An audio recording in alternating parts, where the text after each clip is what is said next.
नमस्कार किसान भाइयों, देसी मुर्गी पालन में हम अलग अलग किसानों की स्टोरीज कवर करते हैं। और आज हम गुजरात महाराष्ट्र बॉर्डर पे सुधीर जी के फार्म पे है।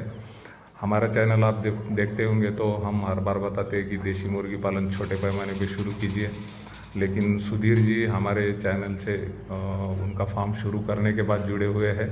तो इन्होंने यह एक बहुत ही बड़ा कदम पोल्ट्री फार्मिंग में उठाया था और इन्होंने 4000 बर्ड से, कड़कनाथ बर्ड से शुरुआत की थी और आज इनका बैच जो है 3 महीने का हो चुका है। इनका इनिशियल इन्वेस्टमेंट इसमें देखा जाए तो तकरीबन 2.5 लाख इन्होंने चूज़ों परचेस करने का खर्च इनका था और आज 3 महीने के बाद फीडिंग का खर्च देखा जाए तो वो भी 2.5 लाख तक हो चुका है।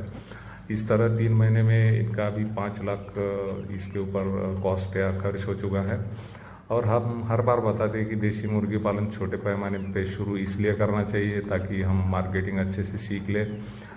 लेकिन इन्होंने एक बहुत ही बड़ा कदम उठाया और इनको ऐसे लगा था कि इजीली मार्केटिंग हो जाएगा, लेकिन अभी जब 3 महीने में बर्ड्स थोड़ा रेडी हो गए, 1 केजी तक इनका वेट आ चुका है, तो इन्हें अभी पता चल रहा है कि मार्केटिंग उतनी ईजी नहीं है। लेकिन जैसे कि मैंने बताया कि ये हमारे चैनल देखकर इनको पता चला कि होलसेल मार्केटिंग में ज़्यादा प्रॉफिट नहीं है, तो अब ये रिटेल मार्केटिंग की मेरी इनके साथ चर्चा हुई और इन्होंने अभी तय कर लिया है कि ये रिटेल में मार्केटिंग करेंगे और ये अपने खुद के इधर शहर में ही एक आउटलेट शुरू करने जा रहे हैं जिसमें वो रिटेल मार्केटिंग करेंगे और पर बर्ड 500 के हिसाब से यह बेचना चाहते हैं।